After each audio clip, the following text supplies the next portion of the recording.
I'm not a history buff. Matter of fact, it was the class I hated most in school. College, well, actually, college with my bachelor's was kind of fun because I had Michael there. But speaking of Michael, sitting down working on the blog post, adding pictures, trying to find something. All the pictures that I took out of my Google Photos, trying to figure out which of my 3 hard drives I stuck them in. But I came across his car bomb pictures from Baghdad, and I'm not going to share any of that. My concern was there's a lot of operations that he has saved, and I don't know what's classified, so I don't want to share any of that and put anybody at risk.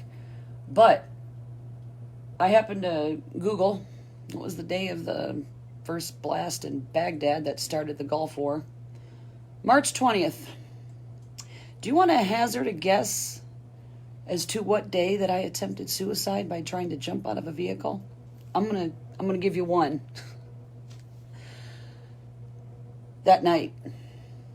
So I created a timeline, and I ain't even kidding. I'm gonna show you here. This here is the timeline that I had to create and color code for my husband's behavior patterns, because they got to be so recognizable in the paperwork that I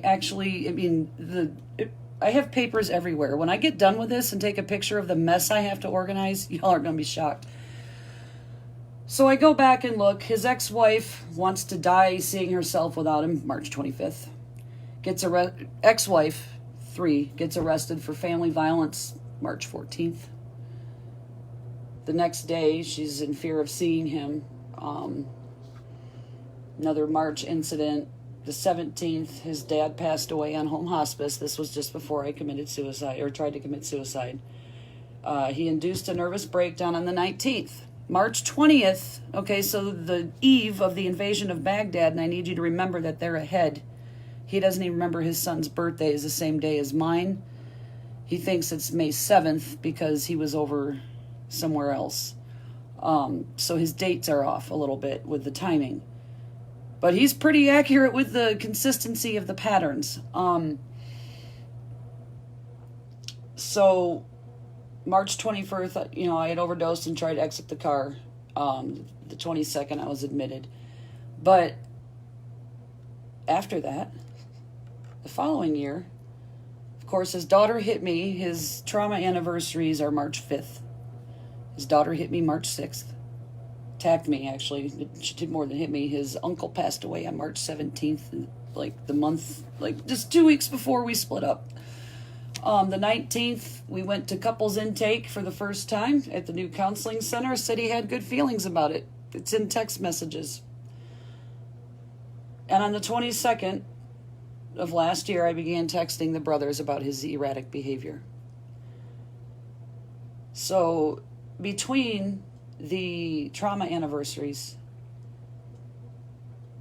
it was the invasion and the Gulf War that started most of his trauma and his behavior patterns. I don't pay attention to dates too much, but and then he went to an appointment with his lawyer for his ex-wife on March 19th when he got divorced from her. These freaking patterns are insane. I just cannot even believe. Every time I think I can just package this up and stick it away, hey, honey, I find more. And I know that he knows what's going on in his damn head. I know. Because of these patterns. Because he knows. Because of these patterns. I don't think it's ever been laid out to him like this on a timeline that's color-coded, because somebody actually gave a shit enough about him to do the research and figure out why. What? It's aggravating. It's very aggravating. On a positive note, I am going to head back up to Colorado on Tuesday evening because I'm due to be in Georgia on the 17th. So I'm going to go back up there. Brandon, the veteran that I'm working with, he went out to Sturgis to promote what we're doing with our project. I'm going to stop up and see one of his friends who started a nonprofit, Veterans Off Grid. which is kind of what we're wanting to do, but in a different way and ramped up. So I'm going to check out and see what they've done out there. So with my trauma and Michael's, I feel bad for this man. I mean, when I just want to cry right now, because when I see this, I just know what happened. There's no way for me to contact him. There's nothing I can say or do but to keep an eye on his daughter's health, which is absolutely terrible. Her self-harming has escalated. I mean, she's in counseling every week now. Should have been a long time ago, but because of his problems, he's afraid to take her. Now he doesn't have a choice. But I had to stay on his ass when we were married because he wouldn't give her meds. I had to talk to the therapist because the child wouldn't take her medication. We wound up going to the school nurse. The school nurse used to administer it, so that way we could have a way to not be the bad guy about asking her to take her medicine. I'm disgusted. I am just disgusted.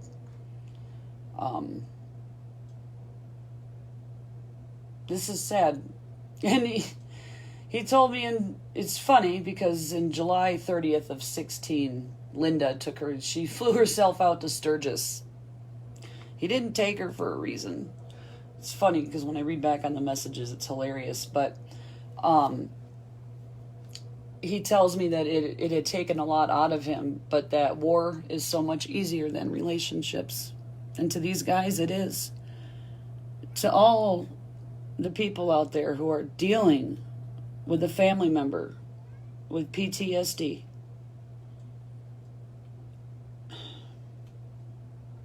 it is my goal to help people understand the thought processes that are going. Everybody wants to call my husband an asshole and all these names, and I just can't do that to him because I'm looking at this stuff. I have it, I have it all. August 7th of 2000, 4 years ago, he was suicidal. Today. Sorry for everything. I really don't belong in this place. I'm disillusioned, and it's his problem, not mine. I mean, this should have been a warning sign back then, but I was still dealing, in my mind, with the man that I met in 97 who hadn't been through that war yet.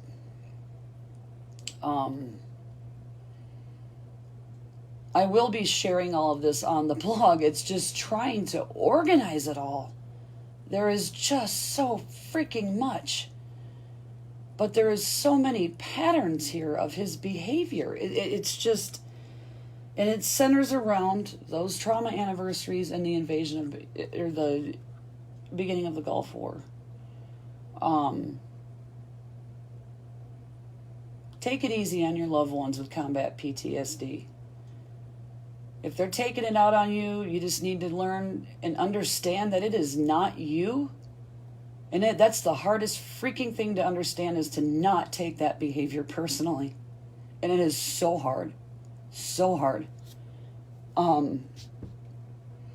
You have to understand that it's not you.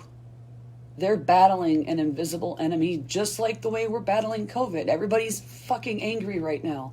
I need you to see the parallels between these two conditions. I mean, there is so much. The whole nation needs CBT therapy. It is, Madeline, even if he tries.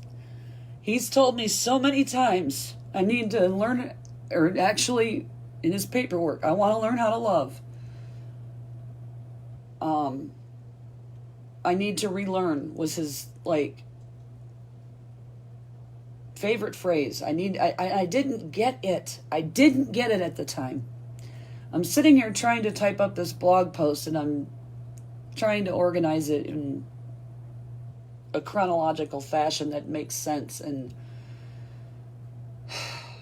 it's very hard because I try to keep perspective. I mean, yeah, I'm angry. Of course, he tried to destroy my life because of his problems, but he tried to destroy his ex-wife's life because of his problems. He's destroying his daughter's life because of his problems. It's frustrating. And there's nothing, that motorcycle club, they're not going to say shit to him like, hey, brother, No, they mind their own freaking business, and that's part of the problem. Those brothers that are supposed to be there to help are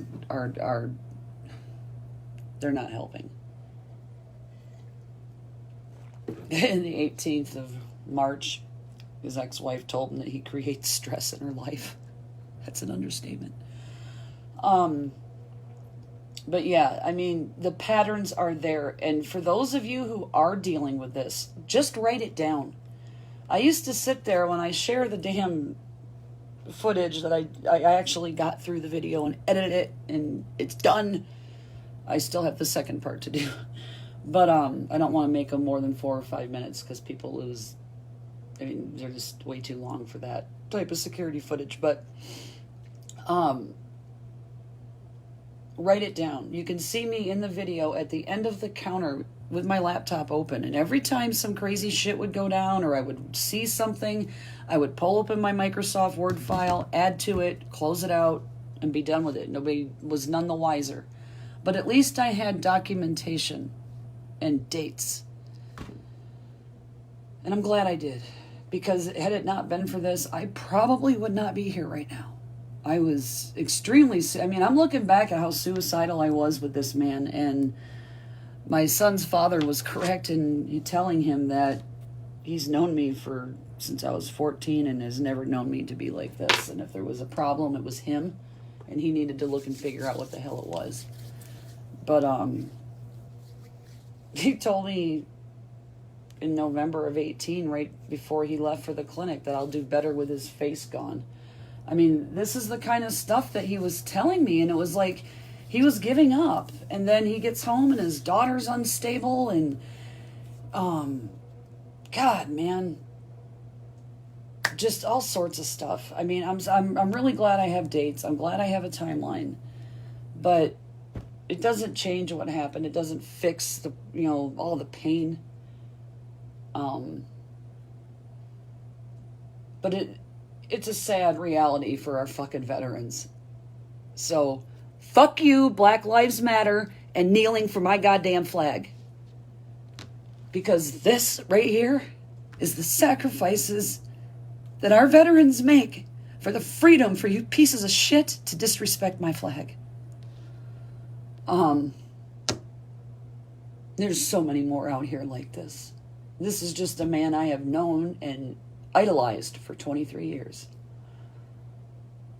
So I know the entire history. I know his failed marriages. I know his fears. I know his pain, even if he doesn't want to talk about it.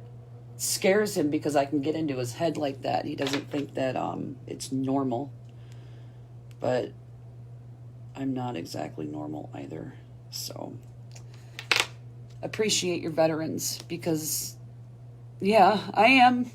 That's why I'm helping others. This is the whole reason I came to the front lines.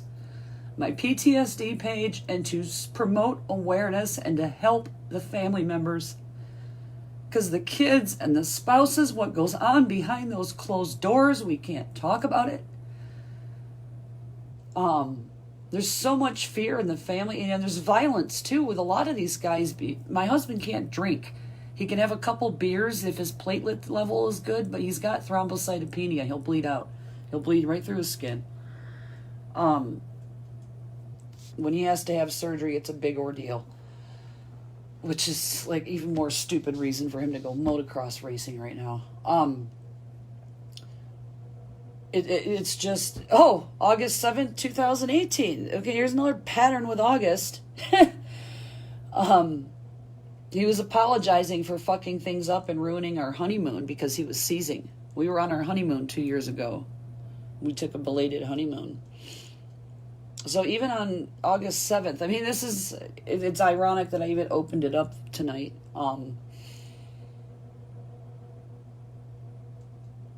This is hard, man. This is some hard shit. I'm here alone. I've got some friends. I still keep to myself. So I've been dealing with all of this alone with that crazy stalker lady. And she has no idea about this stuff. She tries to act like she does, but she has no fucking clue. Um, this is why I came to the front lines. This is why I'm here. Yes, I came out for my patients and to help my coworkers. But that money that I'm making, that, that wonderful paycheck, beyond my bills, all of it gets funneled right back into this cause. That's how much it means to me.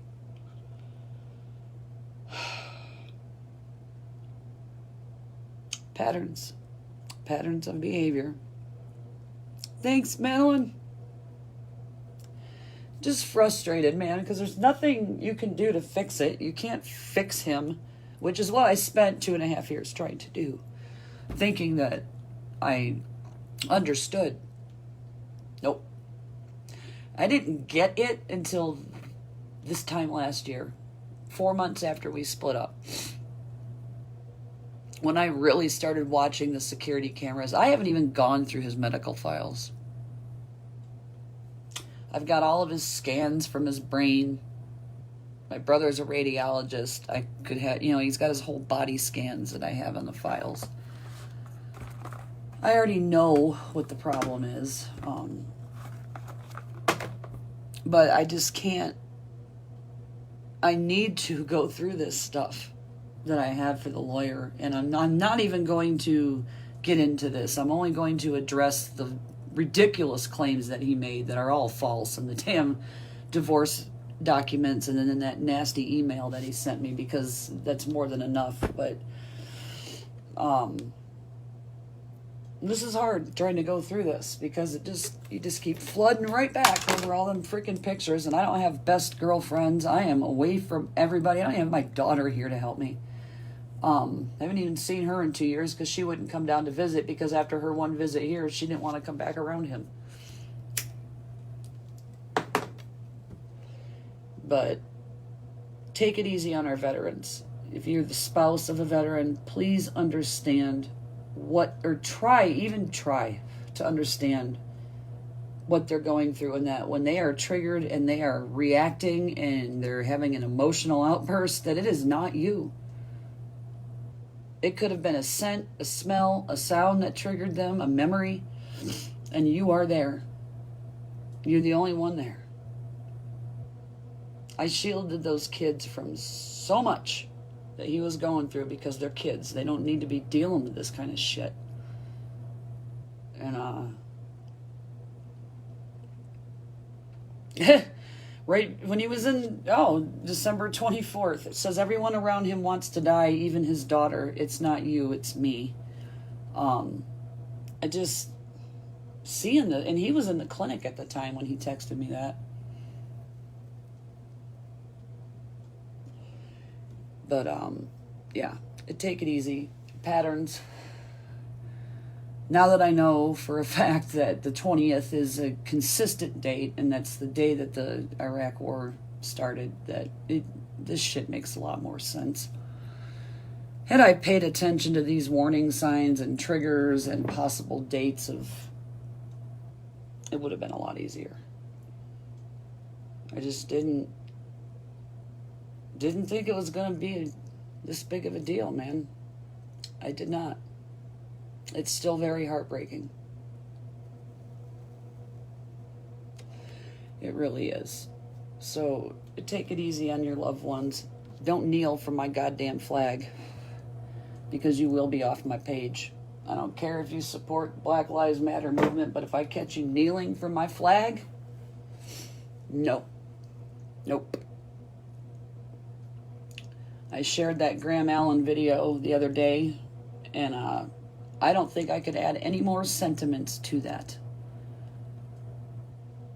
It's on my PTSD page. It's one of the first posts, if you can't find it on my page, but it's very true. You stand for the flag and you kneel for the fallen. I don't care what your problem is with lawmakers. I don't care what your fucking problem is with race. If you're worried about somebody's skin color, then you are the problem. Change the way you think. Relearn. Take a note from my husband. But stop the hate, because it is tearing apart our families. It is tearing up our kids. Nobody cares anymore. Nobody cares about anything anymore. It's the have it now generation, and we want answers right now, and if we don't get it, we're going to burn the fucking world down. It's not how it works, man.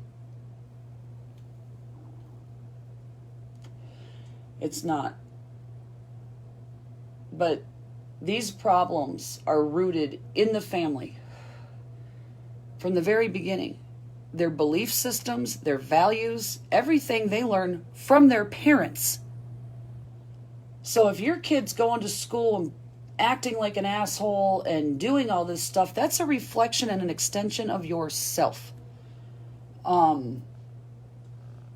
Not a problem with your child. It's what you taught them. And that's part of the problem that my husband has, is that he posted some very cryptic, like, freaking prayer 9 days after his daughter harmed herself again. And I was like, guide me and, offer, have me restrain. It was really weird. But I know why he posted it, because his daughter harmed herself again because of him, his stress. He just cannot relate these two things, and that is why I have been so persistent with CPS and the therapist, because his daughter has lied about why she's there, was making up stories about her mom, like hallucinating, seeing her out in the freaking, out by the tree outside the counselor's office while we were in there, and they're like, that's paranoid schizophrenia. I'm like, it's because the kid is sitting here with us and can't talk freely because she's terrified that CPS is going to come rip her out of the house, because that is what dad has taught her. That is why these children act like this, because my husband told them and teaches them that if anybody finds out what goes on in the home, they're going to get taken away. Don't do that to your kids, man. Don't. That's too much stress. Look at this little girl. She's been self-harming since the age of 9 years old, my son's age. I couldn't even imagine my son cutting himself with a fucking razor blade right now. And she has escalated. Not only has she started overdosing on her pills, and now obviously she can't do too much of that because CPS and everybody's watching now, but she has evolved to mutilating herself in places that aren't visible to the naked eye with clothes on. I'm going to put it that way, because this is very, very extreme, and my heart breaks. And her mother got on my page back November, December. My daughter's fine. Don't worry about us. This woman is still traumatized from her divorce from this man. Everybody's in complete denial about the real problem, because we don't have the skills to talk about these things without involving our emotional reactions. We can't have a conversation. That's why the Daryl Davis guy, I mean, that was right on the head. I mean, the man became friends with a KKK member, black man, during a time where probably wasn't too safe. And having respect and being able to converse freely with each other without judgment or blame, it really goes a long fucking way, man. So many problems could be solved right now with the whole CARES thing or the HEROES Act, whatever the hell is up. I don't even care anymore. None of them people can get along. They cannot have a constructive conversation where they respect each other at all. Get rid of them all. Take your asses out to the polls. Get some new people in the fucking Senate, in the House. People who are going to work for us and with each other. If you can't work with each other, I mean, this country is so divided along race, party lines, that we have become an abstract of whatever class that you're trying to stick us in. I'm not me. I'm a Republican because that's how I voted. No, I'm Misty, and I stand in the damn middle, and I wait to see what the topics are during election time, and I make my decisions based on what's going on. I don't identify. I'm a freaking patriot. I care about my country, and I care about the people in it. All of them. I want everybody treated fairly. I mean, I don't think that's too hard to ask for. It's kind of humanitarian. That's not a hard path to follow, folks. But the hate, the diversity, the division, the name calling, the shaming, it's got to stop, or we're never going to get past this, man. Look at the conflict that went on with these wars over in other countries. We look like fucking Somalia right now. I remember when the Scud missiles went flying over there and everything, that's kind of what I felt like when I was watching Chaz, and all these riots breaking out. But stop it. Stop it. They are a bunch of 5-year-olds, and mental health is another problem. We are a reactive society and not a proactive.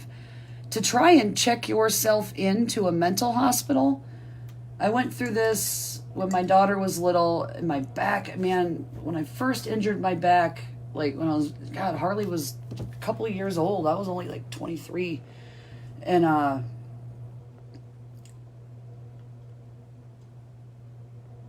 I tried to get help because I was depressed. I was in pain. I was raising a daughter who was chronically ill.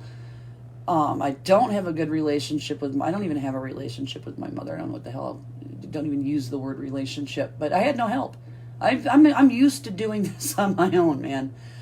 But I tried to go get help, and they told me that unless I was actively trying to commit suicide, that they weren't going to check me in. Really? So I need to overdose or try to kill myself to get help so you can come take my kid away with CPS, huh? So we have a bunch of mentally ill people who are afraid to seek treatment because they're afraid their kids are going to get taken away. No, we need to be more proactive, because if we were more proactive about treating mental illness, and just to be clear, PTSD is not a mental illness. It is a psychological injury. It is an injury to the brain, only traumatic, in a different way. Not a TBI. Psychological traumatic. But if we were to treat mental health proactively, I really highly doubt we would have as many crazy news stories, sensationalism, all this crap that we keep seeing on the news. But that's another thing that we need to advocate for in healthcare change, in reform, is for mental health care. What we want to do, and I'm going to make a big announcement about this. I'm trying to deal and sit down to put this together, to explain what we're doing and to kick off everything about what we're doing. But one of the big things that we would like to do in this co-op community is have medical facilities, and we would like to do it. And not only did ZDogg do it, but we're also working with another nonprofit who has somebody else who did the same setup out in California. But this was 8 years ago, so times have changed. So there's no reason why this can't work. And it's replicatable anywhere. But we want to include the families. We want to take the VA right out of the picture. If that is, you need to start, if you're going to treat the veteran, they sacrificed their life. Their life involves their fucking family. And I don't care if the military or the Veterans Administration gives a shit. But they need to start helping the family. If the family needs therapy, if the family needs continuous counseling based on what happened, then they should be responsible for the payment, because it is related to the war. This is terrible. This is absolutely... It kills my stomach. I mean, it just turns my stomach to sit here and look at this and just know what this man has went through. And this is just since like 03, and not even, I only went back to like 2013 with this, because that's most of the documentation that I have on hard drive. But 10 years prior, I mean, we went 9/11, all this stuff.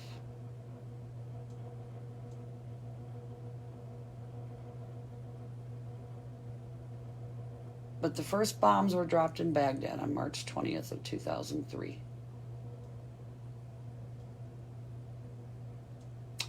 Don't think I won't beware the Ides of March every year anymore. I mean, this is just... I can't.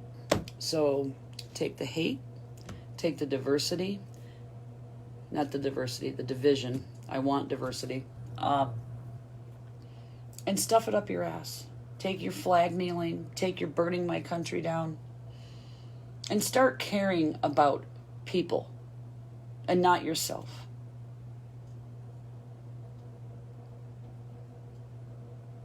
Really.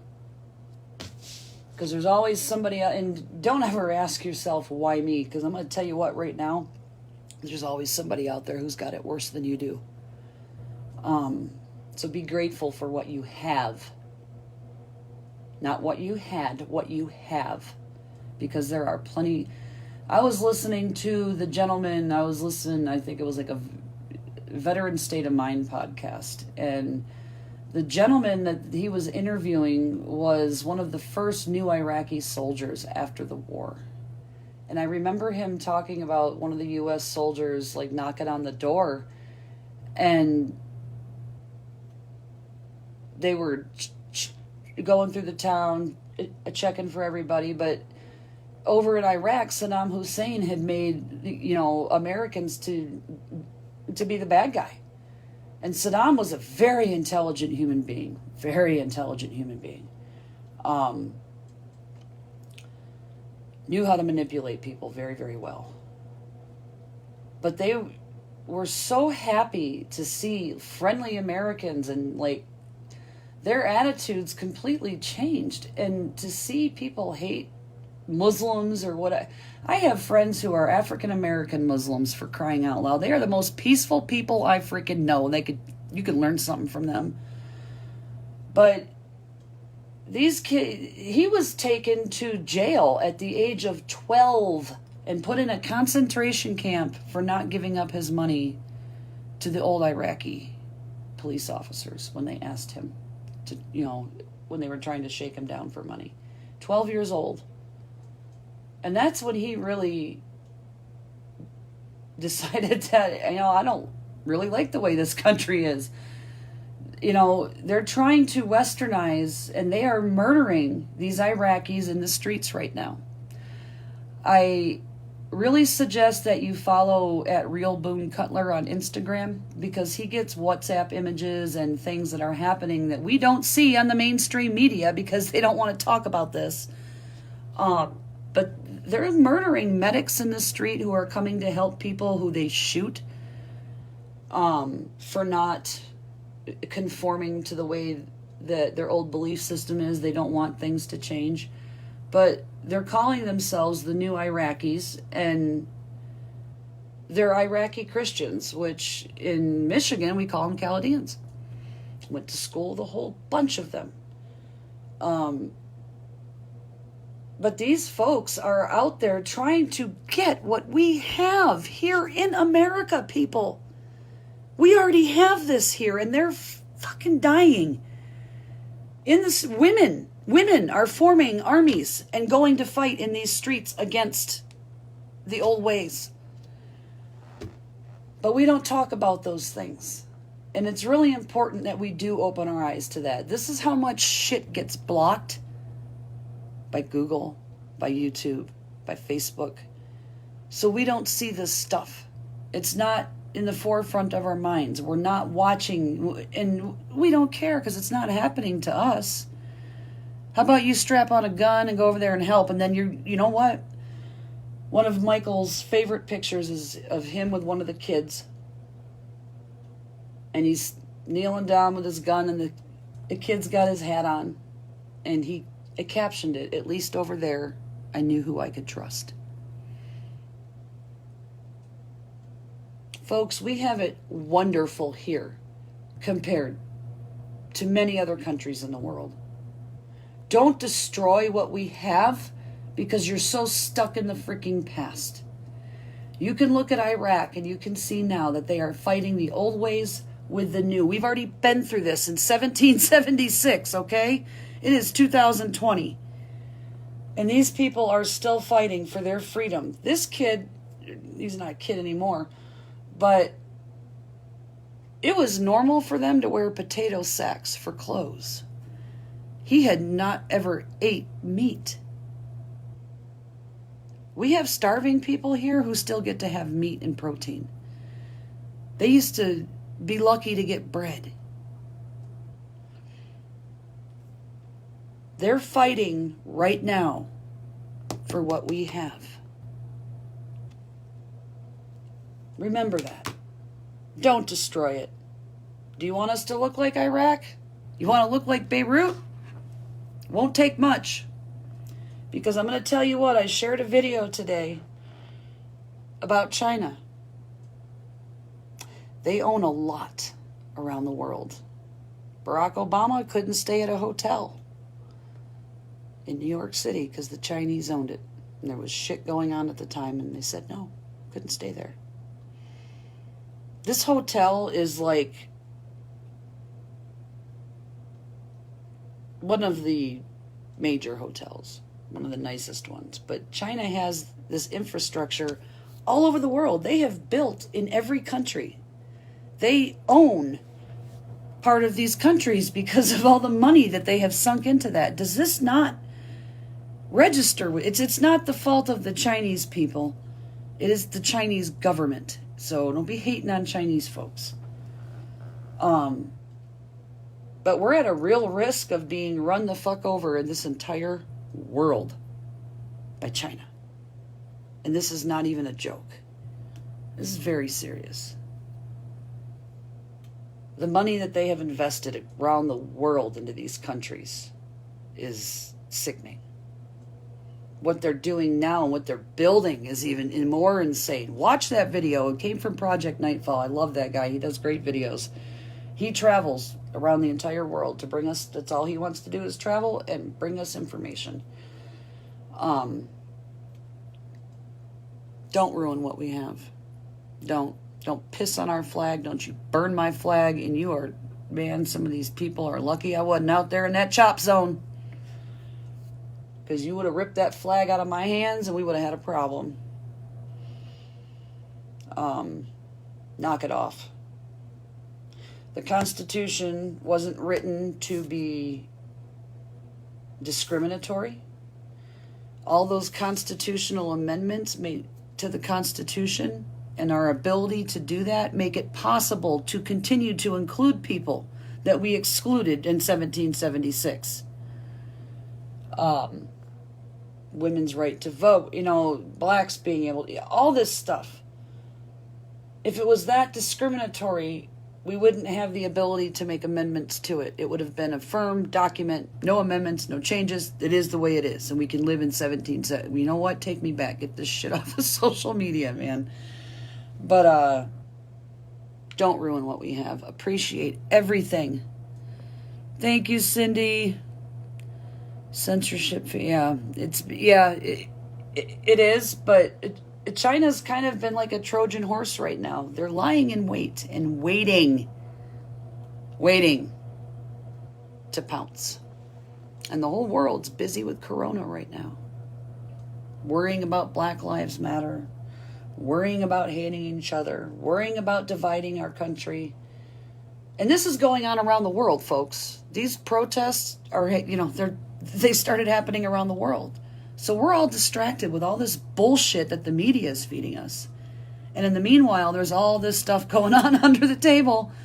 And nobody's paying any attention because all you guys care about is hating on a mask. You got a lot bigger problems to worry about, folks, than a fucking mask.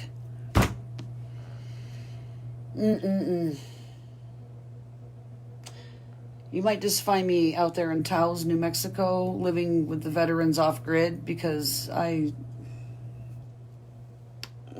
was my husband and I's goal.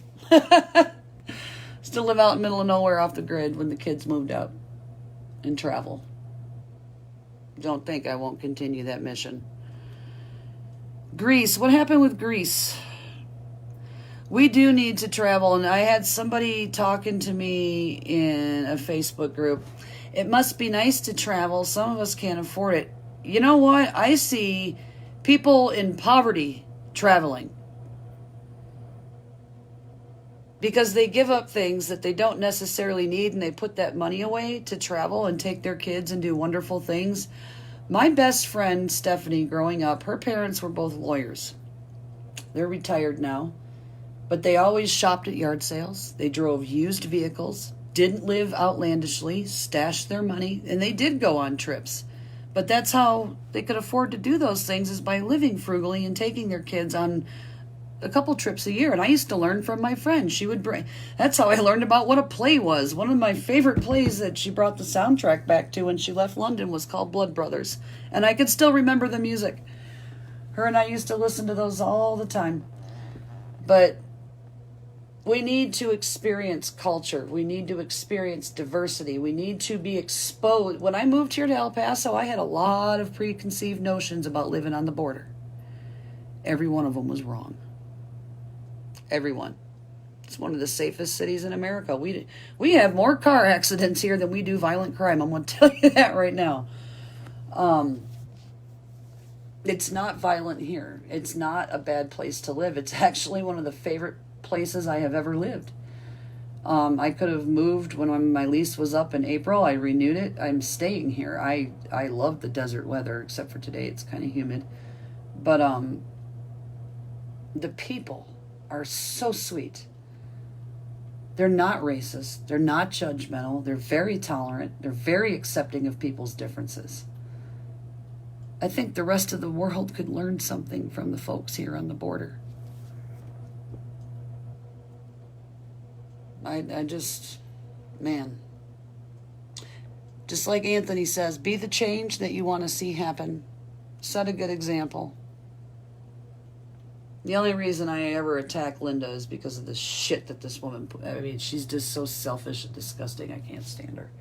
And it's just because of all the stories that I've heard my stepdaughter and my husband say. I'll throw her under the bus any day because she deserves it, especially after what she did while we were together. But, folks, open your minds, shut your mouth, and listen to people. Listen to them, because people don't talk anymore because they're not being heard. We don't feel like our voices are being heard enough as it is, even at the polls. Look at your neighbor in your own community. I mean, even your own family. Do you guys talk, or is everybody... My stepdaughter tried to institute a rule at the dinner table to put our phones down. I was all for it.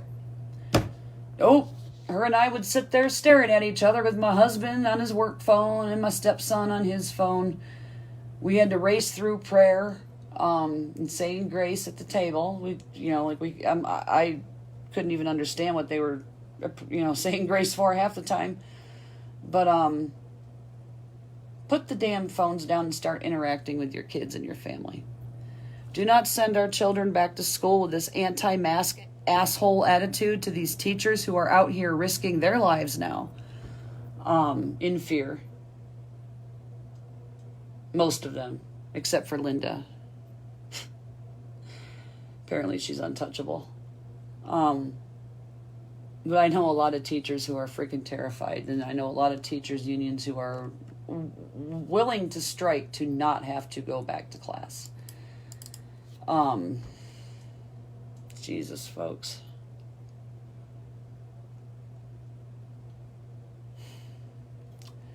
I hate moments like this, I really do.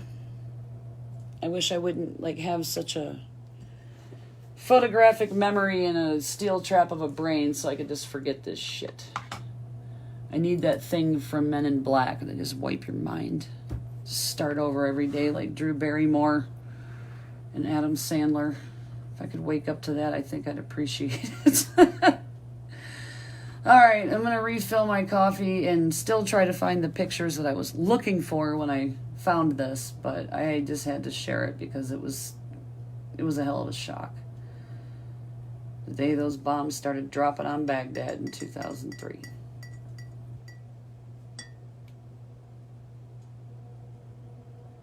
Man. Man. Yeah, it wasn't the Gulf War. Sorry. Because like I said, I'm bad with history. Clinton was the Gulf War. That's when him and I met. He was involved in that when him and I met. But this was the Iraqi Freedom. Operation OIF. Operation Iraqi Freedom. But yeah, do a little bit of research. Start looking like off the pages. Go over to Instagram to the Real Boone Cutler. He's a veteran. And when he got back from war, he had a new mission of helping them to achieve what they're looking for, which is liberation. They're still fighting for it, and they will be fighting for it for years. So, you think we have it bad? Start pulling images from over there. It'll change your way of thinking, I hope. Thanks, Maddie. Yes, we do have differences, and we need to discuss why, and we need to be open to differences and tolerant. We need to learn some tolerance for people's differences. If everybody was the same, this would be a really boring place to be. Man, oh man. Wish me luck with these pictures, because I dumped everything in this folder, I thought. I don't know where. It's not that big. I don't know where I buried it, but it's in there somewhere. I might have to do a search, but we'll see what happens. But you guys have a good night. I'm waiting to hear back from my girlfriend at Methodist. The doctor that she wanted to talk to was not... she hasn't been in contact with him. She hasn't seen him. But the employees are very excited. The employees are, like, over the frickin' moon. And I can't blame them, because I really would love to be there with them to experience all this. Because it's a hell of a find, man. I'm very excited to see where we go with this. So y'all have a good night, morning, wherever you're at.